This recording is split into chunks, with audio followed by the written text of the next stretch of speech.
സഖാക്കളെ, കണ്ണൂർ ജില്ലാ സമ്മേളനത്തിന് ഇനി കൂടുതൽ ദിവസങ്ങളില്ല എന്ന് നിങ്ങൾക്കറിയുമായിരിക്കുമല്ലോ. ജില്ലയിലെ എല്ലാ ഏരിയ കമ്മിറ്റികളും സമ്മേളനങ്ങൾ പൂർത്തിയാക്കിയിരിക്കുകയാണ്. ഒരു ഏരിയ കമ്മിറ്റി ഒഴികെ, പാനൂർ ഏരിയ കമ്മിറ്റി. പിന്നെ ജില്ലയിലെ 2 പ്രധാന നേതാക്കൾ സംഘടനാ തലത്തിലും പാർലമെന്റേറിയൻ തലത്തിലും മികവുറ്റ രീതിയിൽ പ്രവർത്തനം കാഴ്ചവെക്കുന്നത് കണ്ട് ഗോപിനാഥപക്ഷമെന്നും മുകുന്ദപക്ഷമെന്ന പേരിൽ വിഭാഗീയത വളർത്താൻ ബൂർഷ്വാ മാധ്യമങ്ങളും അവരെ പ്രോത്സാഹിപ്പിക്കുന്ന കോർപ്പറേറ്റ് മൂലധന ശക്തികളും ശ്രമിക്കുകയുണ്ടായി. ഇത്തരം വിഭാഗീയ ചിന്തകൾ മാറ്റിവെച്ച് നമ്മൾ ഒറ്റക്കെട്ടായി ഈ മാസം 17-ാം തീയതി പാനൂർ ഏരിയ സമ്മേളനം പാട്യം മൈതാനത്ത് വെച്ച് നടത്തുന്നതായിരിക്കും. വിഭാഗീയതയുടെ പേരിലുള്ള ചേരിതിരിവിലും. ഹലോ, അയ്യപ്പദാസ് അല്ലേ? അതെ, എന്താ?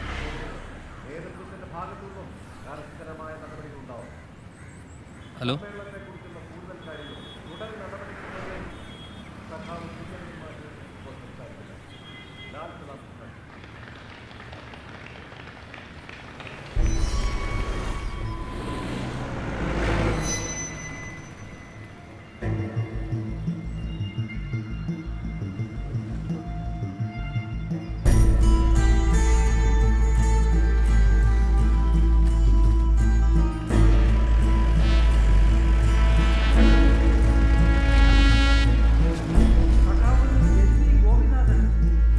വളരെ കാര്യമായിട്ട് തന്നെ സംസാരിച്ചു കഴിഞ്ഞു. പാനൂര് ഏരിയ സമ്മേളനം മേൽപ്പറഞ്ഞ തീയതികളിൽ പരാതികൾക്ക് ഇടവരുത്താതെ വിജയകരമായി പൂർത്തിയാക്കുക എന്നത് നമ്മുടെ ഉത്തരവാദിത്തമാണ്, കടമയാണ്.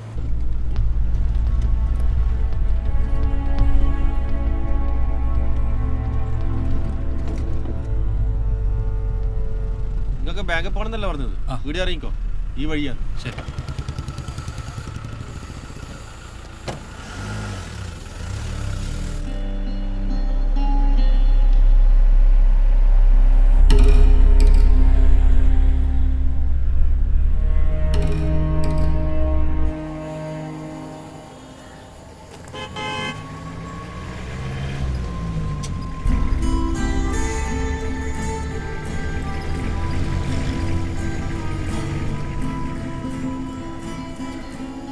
ഞാൻ പറഞ്ഞില്ലേ, ഇതാ നമ്പർ. 2-3 ദിവസമായിട്ട് ആരോ ഫോളോ ചെയ്യുന്നുള്ളൊരു തോന്നൽ.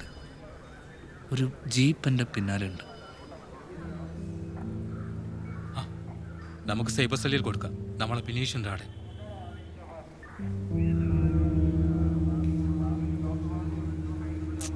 അത് വിട്, അത് നമുക്ക് നോക്കാം. ചിലപ്പോൾ എൻ്റെ തോന്നലായിരിക്കും. ഏട്ടാ, ആഹാ, കോയിക്കാല്. 17-ലെ സമ്മേളനം ഇപ്രാവശ്യം നല്ല കളറായിരിക്കും. നിന്റെ സഖാവ് തിരിച്ചു വന്നതിന് ശേഷമുള്ള ആദ്യത്തെ സമ്മേളനം. മൂപ്പർക്ക് ഇപ്പം എന്തുന്നാ മൈലേജ്, എന്തുന്നാ ഫാൻസ്.